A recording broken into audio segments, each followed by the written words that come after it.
All right, different setup for you guys today because I'm at my grandparents' house.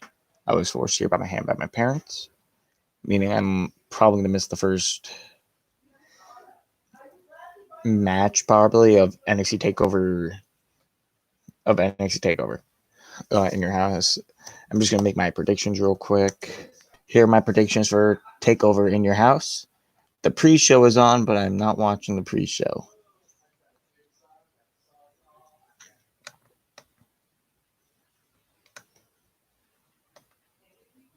So here are my predictions. Medium Shotzi Blackheart and Tegan Knox win the 6-woman tag match. Keith Lee wins. Adam Cole wins. Balor wins. Karrion Kross wins, and Io Shirai wins. Those are my predictions. Wait.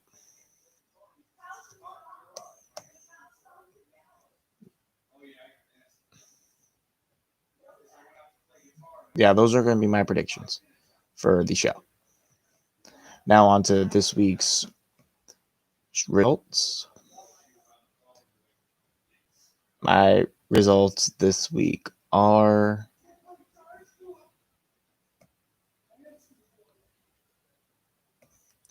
Seth Rollins cut a promo, which is interrupted by Aleister Black. Aleister beat Rollins in a 3.5-star match, then a big brawl with Rollins laying out Humberto Carrillo and Zelina and Aleister Black. Angel Garza and Zelina Vega had an interview. Shawn Michaels chose his pick for the matchup between Edge and Orton next week. He picked Edge. Lana MVP at a backstage segment.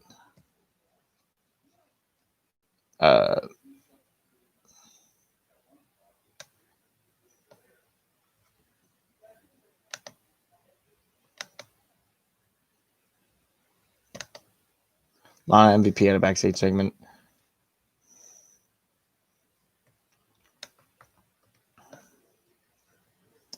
Yeah, and the United States title was on the line between Apollo Crews and Kevin Owens, which ended in no contest after Andrade and Angel Garza interfered. The match, I gave 3 stars to the match.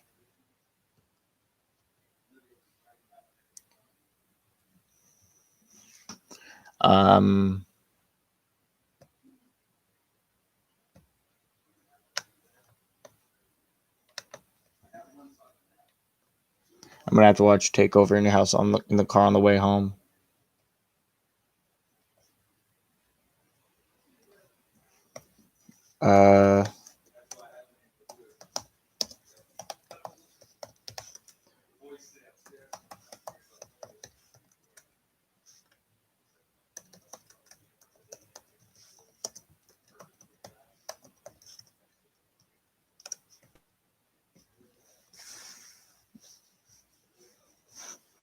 Then we had Apollo Crews and Kevin Owens defeated Andrade and Angel Garza in a 2.75-star tag match.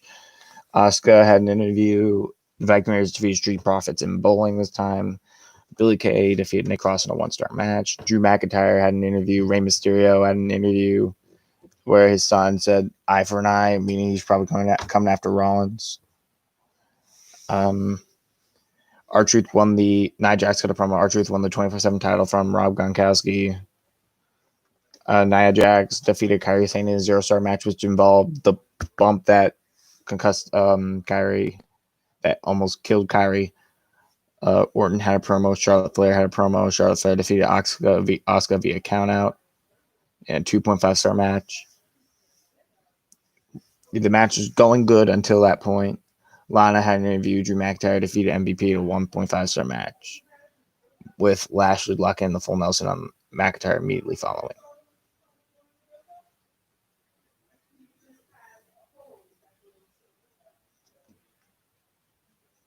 Then Impact Wrestling, we started with a tag match. Kiera Hogan and Tasha Steele defeated Kylie Ray and Susie, aka Sue Young, but human versions of Demon.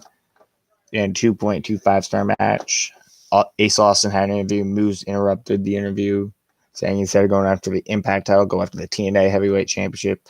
Joseph P. Ryan defeated Crazy Steve in a 2-star match. Joey Ryan cut a promo, which involved Jake Crist. Jake Crist and Dave Crist were out there, but Jake Crist turned on his brother to join cancel culture Rohit Raju defeated Chase Stevens in a 2-star match. Rhino then, after the match, gored Rohit Raju. Nevaeh and Havoc had an interview. Then we had a locker room talk with Chris Bay. Jordan Grace, after months of inactivity on Impact, finally made her return. She is the Knockouts champion. Didn't have a match, though, but she was already Knockouts champion before she was quarantined. Taya Valkyrie interrupted. The Rascals defeated TJP and Fallah Bahh in a 3-star match, meaning their number one contenders for the tag titles. Deonna Purrazzo had a promo. Johnny Bravo and Rosemary had a segment where they teased John E. Bravo going with Rosemary instead of Taya Valkyrie, who also made her return this week. Michael Elgin cut a promo, which was interrupted by Sami Callihan playing mind games, but then Ken Shamrock made his return and brawled with Elgin. Then Trey was taken out backstage. Wentz, his friend, replaced Trey in the finals of the tournament, which led to Ace Austin being crowned number one contender in 3.75-star match. Great match. Recommend it.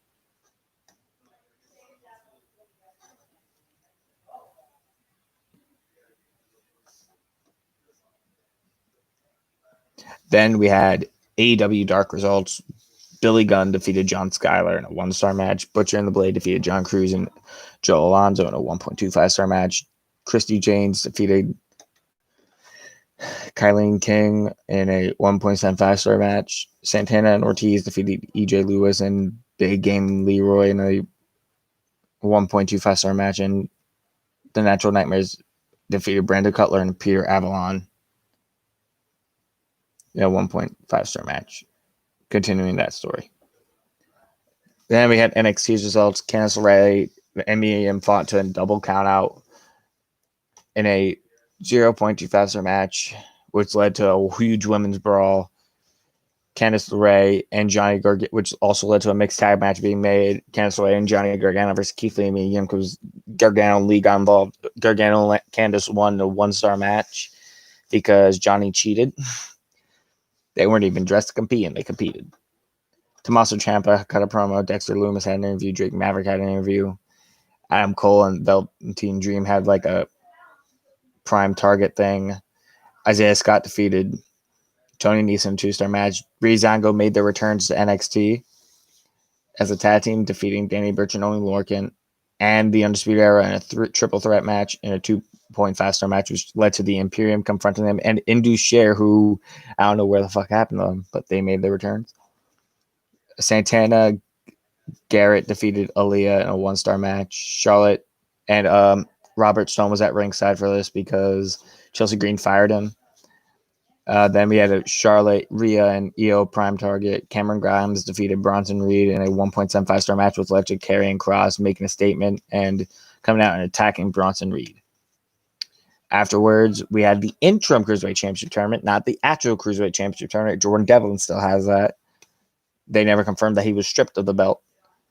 El Hijo del Fantasma, Drake Maverick put up quite a fight, but in the end, El Hijo del Fantasma was the one who came out on top when Drake Maverick got distracted after kicking the asses of masked men in a 4-star match. I'm giving it, but then led to Drake Maverick getting an NXT contract anyway, which led to people being mad that it was probably a work, his firing.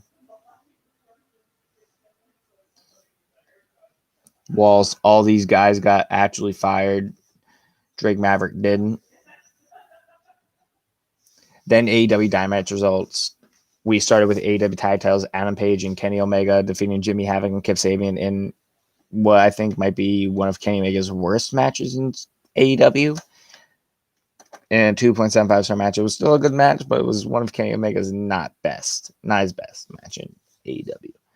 Tully Blanchard gave Sean Spears a glove, which we've seen what that does in the past. Brian Cage defeated Sean Dean. And then Taz had a promo with Jon Moxley confronting him. Lance Archer then killed a man in the parking lot outside the arena during an interview. Matt Hardy and Private Party had a backstage segment, which Matt Hardy also confronted Sammy Guevara, then leading to the Jericho Cabana match with Guevara saying Judas, Chris's theme song, and Fozzy's best song incorrectly. Chris Jericho defeated Colt Cabana in a 3-star match. Jericho then cut a promo saying he wanted the baddest man in AEW to come out and face him man-to-man. And out came Orange Cassidy. Orange Cassidy then escaped with his life. Britt Baker then had a training promo. Now Rose defeated Big Swole in a 2.5-star match. Darby Allin had an interview. FTR had an interview. Dax Wheeler and Cash Wheeler and Dax Harwood, aka Scott Dawson and Dax Wilder, the Revival. Brody Lee interrupted the Colt Cabana's interview. Time to join them.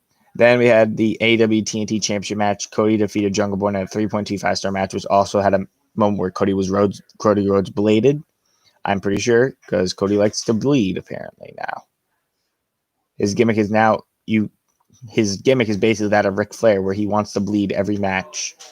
Now SmackDown results. So we're starting off with Jeff Hardy had a promo where Sheamus apparently framed Hardy for the incident last week. Jeff Hardy and Sheamus got into a brawl. Otis then stole Corbin's crown, which led to the match between Otis and King Corbin, where Otis beat Corbin via DQ in a 1-star match.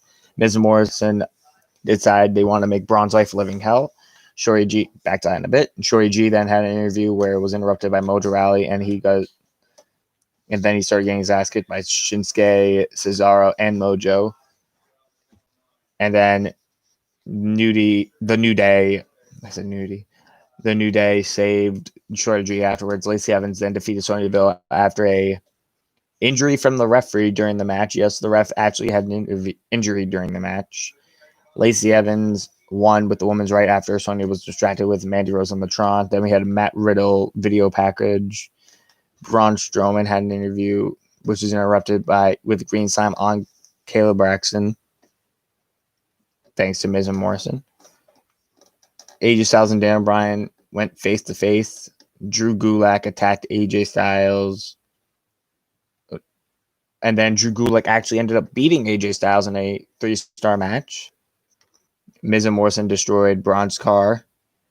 New Day and Shorty G defeated Cesaro, Mojo Rawley, and Shinsuke Nakamura. I'm going to give the match 2.5 stars.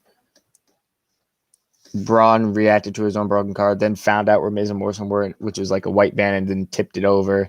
Then the main event, the women's WWE Women's Tag Title match. Bayley and Sasha Banks defeated Alexa Bliss and Nikki Cross in a 2.75-star match to become new 2-time tag team champions. So congrats to them. Now on to our weekly awards. Pop of the week going to Drake Maverick for getting the contract. Heat of the week going to Jackson Riker. We'll get into that in a bit. Brian Cage with the Yeet of the week when he yeeted Sean Dean. Jake Christ with Savage of the week. Sean Dean with Jobber of the week. Rey Mysterio with Promo of the week. The interim cruiserweight title match between Maverick and Phantasma with the 4-star gets the match of the week. Rest of the week, Drake Maverick. Kairi Sane gets bump of the week, even though it was ooh. And then Bronson Reed with Sell of the week. Also, as of today, NXT Backlash is being recorded today. Well, it's being filmed today. They're shooting it today as Takeover in Your House airs. Anyway, we had a person want to say my dream Dark Side of the Ring episodes are. So I have 10 of them. I'm going to go down with them.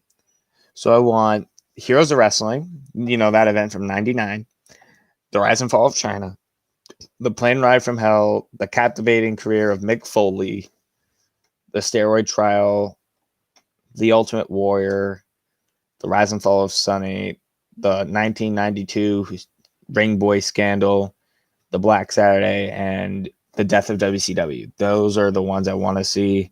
I especially want to see the China one. It makes so much sense for them to do an episode with China. Now on to this week's news.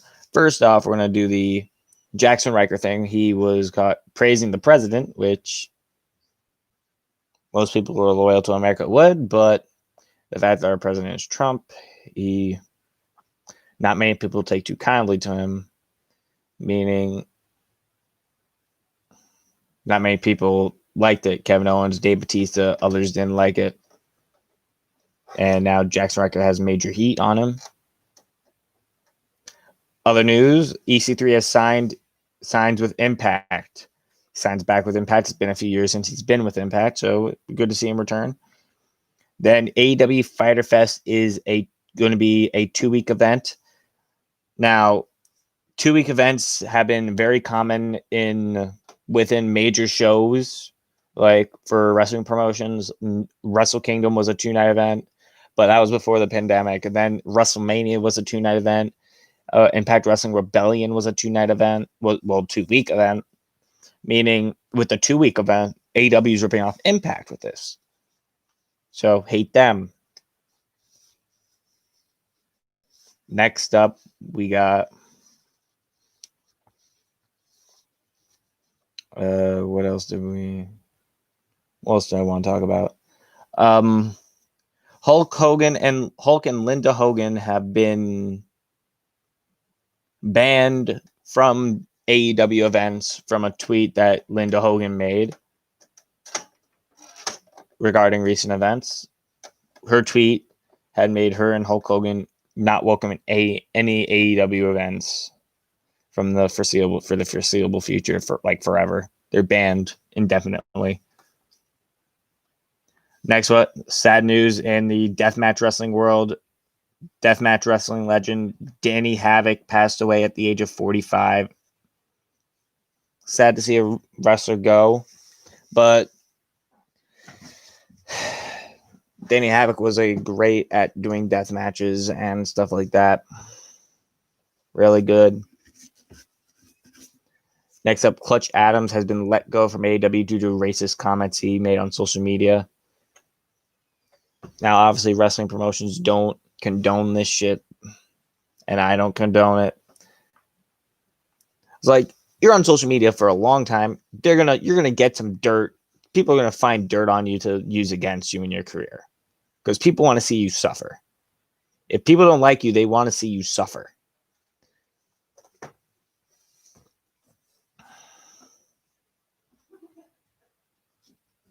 It's terrible to see a career go, but I didn't really like Clutch Adams. Thought he sucked.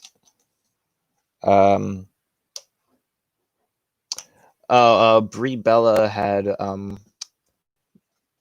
spoiled basically the results to the Intercontinental Championship finals, where she basically tweeted out a picture of the Intercontinental title with Daniel Bryan's side plates on it, meaning Daniel Bryan, like, the match has been recorded, but the match hasn't been released yet. It hasn't been aired yet, the episode of SmackDown, meaning Daniel Bryan is confirmed to be Intercontinental Champion. So you can expect a good match, but expect the result to be Daniel Bryan winning. Don't expect WWE to refilm the match and have it be AJ Styles as the champion. Thanks to Brie Bella's mistake. Expect Daniel Bryan walking away Intercontinental Champion on SmackDown on Friday. Finally, Rob Gronkowski has been released by WWE. Finally, less people associated with Mojo Rawley, the better. Now, can we release Mojo? I mean, Rob Gronkowski shouldn't even have been with WWE. He didn't even have a match, and now he's gone. He has a career with the Bulls now. He's back in football, meaning he's not going to be a full-time wrestler.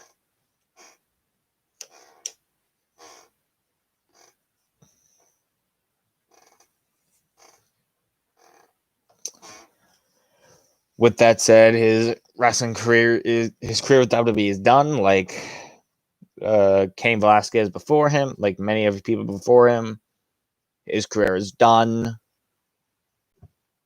That's all you can expect. Now, that is the end of the WrestleStream podcast. Sorry, it was a bit short. I have to try and hurry up because I want to get out of my grandparents' house so I can try and get home as quick as possible. But it's like 40 minutes, meaning I'm going to have to watch the show the beginning of it on my phone. Sucks, I know. Anyway, see you guys next time.